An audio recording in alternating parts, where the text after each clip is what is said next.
Et parfois la personne que tu donnais confiance, c'est une personne qui a toujours envie de te détruire.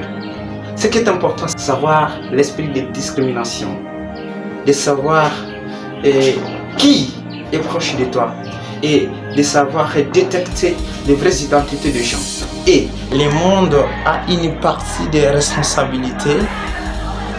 Et lorsque je suis en train de parler du monde, je parle au contenu, donc aux personnes, aux êtres qui se trouvent dans ce monde.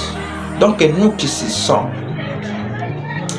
Et lorsque nous comprenons déjà que ce sont nous qui devons nous lever et puis travailler, s'il faut donner une idée sur un point quelconque, c'est nous qui devons contribuer, alors c'est par là que le monde aura l'autre ampleur.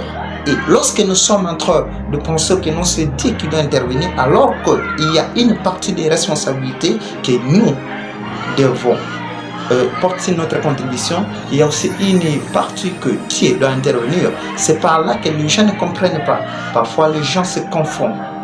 Après la fin de la journée, tu te rends compte qu'au lieu de faire 3 tâches, de remplir 3 tâches, tu as rempli 2 tâches. Tu te rendras compte que tu as avancé quand même. Mais lorsque, parmi les 3 tâches, au lieu de faire toutes les 3 tâches, ou alors de 2 tâches en laissant une, mais tu as fait une tâche, mais en laissant 2, tu vas te rendre compte que tu n'as pas avancé un tout petit peu. Donc ça te reste à toi de maximiser les efforts.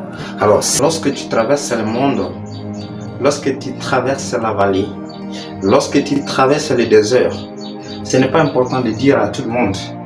Parce que, comme on le dit toujours, que la vérité de un est la vérité de Dieu, mais la vérité de 2 est la vérité de tout le monde. Il y a parfois des gens que nous donnons confiance, il y a parfois des gens que nous